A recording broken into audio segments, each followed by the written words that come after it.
ప్రసాద్ గారు. నమస్తే అండి. సో, కొమ్మినేని శ్రీనివాసరావు గారికి సంబంధించి మీరు ఆయనతో పాటు చాలా సార్లు డిబేట్‌లో పార్టిసిపేట్ చేస్తూ వచ్చారు. మీరు కూడా మాట్లాడుతూ వచ్చారు. ఒక సీనియర్ జర్నలిస్ట్ మరది. ఎవరు మాట్లాడారు? ఎందుకు మాట్లాడారు? దాన్ని అందరూ కూడా ఖండిస్తూ వచ్చారు. మీలాంటి వాళ్ళు, మాలాంటి వాళ్ళు. కానీ అక్కడ జరిగినటువంటి పరిణామాన్ని ఎలా చూడాలి? అంటే ఈ ప్రజలు తెలుసుకోవాల్సిన విషయం ఏంటంటే, ఒక జర్నలిస్ట్‌కి సంబంధించిన విషయంలో ఒక అరెస్ట్ నేపథ్యం ఒక్కొక్కరికి ఒక్కొక్క యార్డ్ స్టిక్ ఈ వ్యవస్థ ప్రదర్శిస్తోంది అన్నది నాకు కనబడుతుంది. ఓకే. ఇప్పుడు ఉదాహరణకి కొమ్మినేని శ్రీనివాసరావు గారు ఒక డిబేట్‌లో ఈ విధంగా ఒక ఇంకో విశ్లేషకుడి రూపంలో వచ్చిన ఒక కృష్ణరాజు మాట్లాడిన మాటలకి ఆయన ఆక్షేపణీయం అని మాట్లాడడం అండ్ నెంబర్ 2 దీని కాన్సిక్వెన్సెస్ రిప్రికేషన్స్ ఉంటాయని చేతమని ఇవ్వడం. దానికి ప్రాబ్లం అక్కడికి వచ్చిందంటే ఆయన నిలువరించినా మాట్లాడినా ఏం చేసినా దానికి కంపారిటివ్గా ముందు రోజు కాక ముందు రోజు వచ్చిన లక్ష్మీపార్వతి విషయంలో ఆయన అగ్రెసివ్ నోట్ని దీంతో కంపేర్ చేస్తున్నారు. ఓకే. ఇది ఎంతవరకు సమంజసం? తర్వాత సాక్షి మేనేజ్మెంట్ మీద బాధ్యత వహించి కేసు కట్టడం, కృష్ణరాజు నెంబర్ 1 నెంబర్ 2 కొమ్మినేని గారిని చేయడం. నేను ఒక కేసు కంపారిజన్ చేస్తాను మీకు. టీవీ5 మూర్తి గారి మీద కూడా ఇట్లాగే పోలీసులు వచ్చి అరెస్ట్ చేసే నేపథ్యం ఉన్నప్పుడు ఆ రోజు ఖచ్చితంగా నాకు తెలిసి ఉమేష్ గారు అడ్వకేట్ నిలువరించడం, తదనంతరం నోటీస్ ఇప్పించుకుని తర్వాత విజయవాడ గుంటూరుకి వెళ్ళి పొద్దున్నీ సాయంత్రం దాకా ఎంక్వైరీ చేయించుకొని రావడం, ఆయనకి అరెస్ట్కి అయితే లీడ్ అవ్వలేదు. కానీ దీనికి కొమ్మినేని గారికి వచ్చినప్పుడు అది విభిన్నంగా జరిగింది. ఇక్కడ వీళ్ళు లీగల్ ప్రొటెక్షన్ ఇవ్వలేదు, ఆయనకి వెనకాతలో ఒక అడ్వకేట్ని ఉంచడం, నిలువరించడానికి ఏ విధంగా లేకుండా ఏదో జస్ట్ క్యాజువల్గా. ఎందుకంటే ఆయనకున్న అపార అనుభవంలో 50 సంవత్సరాల జర్నలిజంలో 18 సంవత్సరాలు డిబేట్లు చేసిన వ్యక్తి అతను. నాకు తెలిసి ఈ మార్కెట్లో అతనుకున్నంత క్రెడిబిలిటీ, అంటే క్రెడిబిలిటీ ఇన్ ద సెన్స్ ఏది పడితే అది మాట్లాడేస్తే డిబేట్లో చెల్లుబాటు చేయించడం అన్నది అతి తక్కువ జర్నలిస్టులతో జరుగుతుంది. జరగనివ్వకుండా ఉండడంలో అతను నెంబర్ 1 స్థానం అనే చెప్పాలి. ఓకే. నేను చాలామందితో డిబేట్లు చేశాను. ఇప్పుడున్న మీడియా హౌసెస్లో నేను అన్నిట్లోనూ డిబేట్లు చేసిన వాడిని. నాకున్న అనుభవంలో ఆల్మోస్ట్ ఒక కాన్సెప్ట్ని డ్రైవ్ చేసే దగ్గర ఇటుకట్టు ఏమైనా ఉన్నా సరే ఎంటర్టైన్ చేసేవాళ్ళు వెసెస్ ఏది ఎంటర్టైన్ చేయని వ్యక్తి అతను. ఓకే. అది మీరు కాదు. ఆయన స్థాయి ఏంటంటే గౌరవ ముఖ్యమంత్రులే ఆయన డిబేట్లు చూసే అంత నేపథ్యం, ఆయన మాటలకున్న పవరు, ఒక గవర్నమెంట్లు ఎంత ప్రభావితం అవుతాయన్న అంశాలు అది ఆయనకే చెల్లింది. మీకు ఒక ఉదాహరణ చూపించాలి అయింది. ఓకే. మాజీ సీఎం కూడా ఫాలో అయ్యేటువంటి సిచ్యువేషన్ ఉంది. మాజీ సీఎం ఏంటండి, కరెంట్ సీఎం. ఇప్పుడు కూడా చంద్రబాబు నాయుడు గారు ఫాలో అవుతున్నారండి, మీరు గమనించండి. ఓకే. చంద్రబాబు నాయుడు గారు ఫాలో అవుతూనే ఆ ట్వీట్ పెట్టి ఆయన మీద ఆ అగ్రెసివ్ నోట్ ఇవ్వడం. అంటే నేను కృష్ణరాజుని సమర్థించట్లే, కృష్ణరాజు ఆ పదాన్ని ఉచ్చరించడం, రాజధానికి ఆ పదాన్ని జోడించడం ఖచ్చితంగా ఆక్షేపణ. కానీ ఇక్కడ గమనించవలసిన విషయం ఏంటంటే ఆ రోజు ఆయన సెల్ఫ్ ఎక్స్ప్లెనేటరీ వీడియో ఇచ్చాడు. అండ్ ఆ యాజమాన్యం పరంగా Sakshi TV they said very clearly that మేము ఇలాంటి వాటిని మేము ఖండిస్తున్నాం అని చెప్పేసి మాట్లాడారు.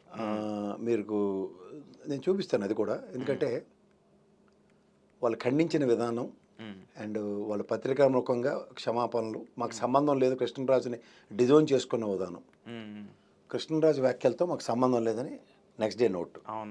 రెండోది సాక్షికి ఆపాదించడం సరికాదని ఎక్స్ప్లెనేషన్ ఇచ్చారు. సో ఇవి ఖచ్చితంగా దీన్ని ఒక్కసారి నేను ఒక దాంతో కంపేర్ చేసి చెప్తాను. ఇప్పుడైతే ఆయన తిరువురు ఎమ్మెల్యే, ఆయన అధికార ప్రతినిధి బీజేపీ విష్ణువర్ధన్ రెడ్డికి చెప్పించుకుని కొట్టిండు. మరి ఆ రోజు ఏమైనా రాధాకృష్ణ గారు చెప్పారా ఎక్స్ప్లెనేషన్? లేదు కదా.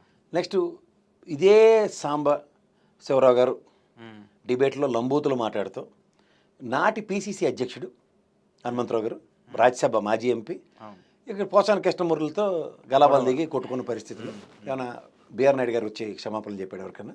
లేదు కదా. మరి అలాంటప్పుడు వాళ్ళ భారతి గారు ఎందుకు వచ్చి బయటికి చెప్పాలి? తర్వాత మీడియా హౌస్ పరంగా వాళ్ళు ఎందుకు ఎక్స్ప్లెనేషన్స్ ఇవ్వాలి?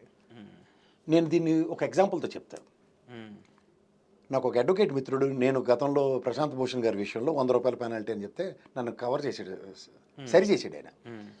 ప్రశాంత్ భూషణ్ గారికి ఒక డిఫమేషన్ దీంట్లో ఒక 1 రూపీ పెనాల్టీ వేశారు.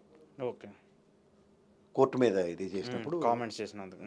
సో దానికి ఆయన 1 రూపీ పెనాల్టీ పే చేసినప్పుడు నెక్స్ట్ డే సుప్రీంకోర్టు ఒక ఆర్గ్యుమెంట్లో మీరు ఈ 1 రూపీ పెనాల్టీ పే చేశారు కాబట్టి అంటే మీరు డైరెక్ట్గా తప్పు ఒప్పుకున్నట్టే. తప్పు ఒప్పుకున్నందుకు మీరు బార్ కౌన్సిల్కి రిఫర్ చేసి మీ సభ్యత్వాన్ని ఎందుకు రద్దు చేయకూడదు అన్న కోణంలో అది లీడ్ అయింది. అలా మేనేజ్మెంట్స్ ప్రాస్పెక్టివ్లో ఇప్పుడు ఉదాహరణకి జబర్దస్త్ ప్రోగ్రామ్ ఉందనుకోండి, అది ఒక స్క్రిప్టెడ్ ప్రోగ్రామ్.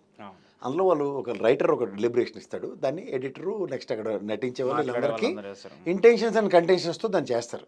అది ఖచ్చితంగా అది వ్యవస్థ మీద ప్రభావం చూపించారా లేకపోతే ఎవరైనా ఇండివిజువల్ ఎఫెక్ట్ చేసినా కలెక్టివ్ రెస్పాన్సిబిలిటీ. అవును. బట్ ఇక్కడ లైవ్ షోల్లో విచక్షణ, విజ్ఞత, సంస్కారం మూడుకు సంబంధించిన అంశాలు. ఇప్పుడు నన్ను పిలుస్తారు మీరు, నేను ఎక్స్పెక్ట్ చేస్తారు మంచిగా మాట్లాడుతున్నాను, బట్ నేను ఏదో అడ్డమైన భాషలో మాట్లాడినప్పుడు సో దానికి ఏంటి చేస్తారంటే డిస్క్లైమర్ వేయడం, లేకపోతే లైవ్లో పొరపాటున వచ్చిందని నెక్స్ట్ డే ఎక్స్ప్లెనేషన్ ఇవ్వడం, ఇవన్నీ జరిగాయి సాక్ష్యపరంగా. అయినా సరే కొమ్మినేని గారి స్థాయికి 10 మెట్లు కింద దిగొచ్చి 12 నిమిషాల పాటు ఆయన ఎక్స్ప్లెనేషన్ ఇచ్చాడు క్షమాపణలు అడుగుతూ. ఇవన్నీ జరిగిన తర్వాత కూడా నిన్న లోకేష్ గారు మాట్లాడిన మాటలు ఒకసారి గమనిస్తే, ఒకడిని వేసేసాం ఇంకోటి కోసం అంటే ఇది బెంగళూరులో కృష్ణరాజుని వాళ్ళ రేపే ఎత్తేస్తారు. ఇంత పకడ్బందీగా మోడస్ ఆఫ్ ఆపరాండా జాగ్రత్తగా గమనించండి. అది 12వ తారీఖుకి సంవత్సరం ఎగ్జిక్యూషన్ స్టార్ట్ అయ్యి, అండ్ విద్యార్థుల సమస్యల మీద, టీచర్ల ట్రాన్స్ఫర్ల మీద ఏం చేస్తున్నారు చెప్పమంటే క్లారిటీ లేదు. ఇవన్నీ ఎక్విప్మెంట్ ఉంటాయి. దానితో కేకే గారు ఇలాంటి వాళ్ళందరూ సర్వేలు ఇచ్చారు. నేను ఇందాక ప్రశాంత్ భూషణ్ గారు ఎక్స్ప్లెనేషన్ ఎందుకు ఇచ్చానంటే, managements are not responsible for lives. లైవ్లో ఒక పదం వదిలినప్పుడు దానికి అక్కడ క్షమాపణలు చెప్పడం వ్యక్తిగతంగా అతన్ని డైరెక్ట్ అప్పుడు ఆ లైవ్లో రాజధానిని ఆ విధంగా ఉచ్చరించడం మాత్రం ఖచ్చితంగా తప్పు. కానీ వీళ్ళు నెరేటివ్స్ వల్ల గంగతో రాంబాబులో బ్రహ్మానందం గల్ల వీళ్ళందరూ స్క్రిప్టులు రాసుకుని ముందుగా ఉన్నారు. ఆ 3 రోజుల టైం అదే. ఆడవాళ్ళు అందరు మనోభావాలు, రాజధానిలో ఉన్న ఆడపిల్లలందరినీ ఆ మాట అన్నట్టుగా పోర్ట్రైట్ చేసి ప్రజల్లో బొమ్మాడింగ్ కొట్టేస్తున్నారు. అక్కడ సక్సెస్ అయ్యారు వీళ్ళు. అది దాని నెరేటివ్ కింద ప్రజలకు చెప్పడం ఎంతవరకు సమంజసం? ఇప్పుడు అందుకే నేను మెజిస్ట్రేట్ గారు ఎంత చక్కగా చెప్పారంటే, ఎస్సీ ఎస్టీ అట్రాసిటీ వర్తించదు, అలాగే 352 ఏదో ఏదో పెట్టారు అది కూడా వర్తించదు.